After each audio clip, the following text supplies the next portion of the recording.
On a radiant morning in Ouagadougou, May 3rd, 2025, the sun-drenched plains of western Burkina Faso buzzed with hope as Captain Ibrahim Traoré, the Lion of Ouagadougou, stood before a sea of farmers, their weathered faces alight with anticipation.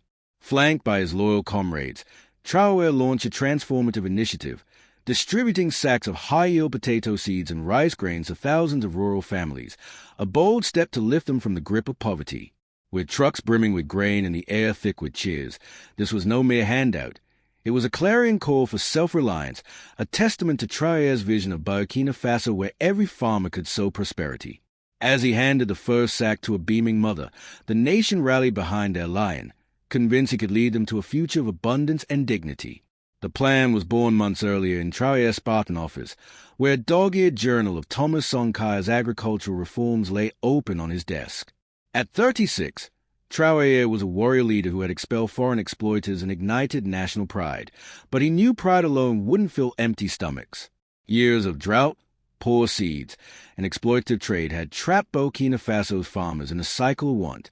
"Our people are the soil's keepers," he told his inner circle, Colonel Zongo, Major Wa, and Minister Fatimata, his voice steady as a Sahel's ancient baobabs. "We'll give them seeds to grow, not beg. This is how we end hunger." His dream was to empower every rural household, turning barren plots into thriving fields that would feed the nation. Traoré drew inspiration from both heritage and innovation. He revered Sonka's 1980s push for food sovereignty, when farmers were rallied to reclaim their land. A 2024 visit to Vietnam, where hybrid rice boosted yields, sparked his ambition. They fed millions with better seeds, he thought. We can too. The People's Harvest Initiative would distribute drought-resistant potato and rice seeds, bred for the Sahel's harsh climate, alongside training and tools. Traoré chose Ouagadougou, the heart of Burkina Faso's breadbasket, for the launch, envisioning a movement that would ripple to every village, proving farmers could break poverty's chains. The road was steep. Sanctions from Western powers, angered by Traoré's defiance, choked funding.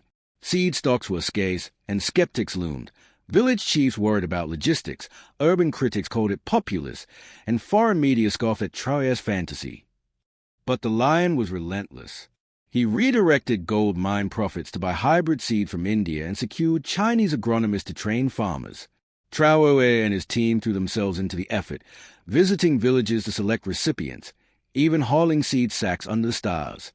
"This is for the farmer who dreams of a full granary," he told Zongo, his hands dusted with soil. The nation caught his fire. Major Wa mobilized youth brigades to load trucks, while Minister Fatimata trained women cooperatives to plant and store. Farmers wove baskets for the seeds, griots sang of Traoré's bounty, and school children drew fields of rice and potatoes.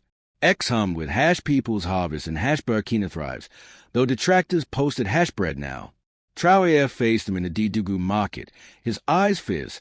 "These seeds are our future. Plant them, and we'll feed our children. Trust us." His words turned doubt into resolve.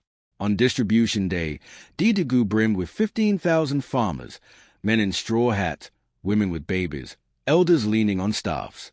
At 7:30 a.m., a horn sounded, and Traoré, in a simple tunic, climbed a wooden platform beside Zongo, Awa, and Fatimata. Behind them, trucks overflowed with sacks labeled Sonkai seeds. Traoré handed the first sack to Kadi, a 45-year-old mother whose farm had withered. "This is yours," he said, "to grow our nation." Kadi smiled at the crowd, which erupted, chanting lion, Sonka, Burkina, as griots sang, "The lion plants, the Sahel blooms." The joy was boundless. Issa, 17, helped his father carry rice, whispering, "We'll eat every day now." Vendors tossed peanuts, women danced, and children ran beside the trucks, laughing. X surged. Hash People's Harvest hit 12 million views, a video of Kadi clutching her sack going viral. Village radio spread the news. Traoré gave us seeds. Now we trust him to end our hunger. Farmers planned new plots. Cooperatives vowed to share harvests, and skeptics joined the cheers, swept into the tide of hope. The initiative pledged seeds for 50,000 farms by year's end, with training for 10,000 women. The distribution reshaped Burkina Faso's soul. As drums echoed, Traoré met farmers in a millet field. "This is our harvest dawn," he said, announcing a farmers' cooperative fund to buy tools. "We'll feed 10 million by 2030. Allies like Vietnam sent agronomy aid, while Western critics stayed silent. Murals of Traoré, Sonka, and farmers with sacks sprouted across Ouagadougou, hash lime plants trending. That night, Traoré stood by a Sonka mural, Issa's letter in hand. "Your seeds gave us hope, now we believe." The Lion of Ouagadougou had not just shared potatoes and rice. He had sown a nation's trust, a foundation for a Burkina Faso free from poverty's grip.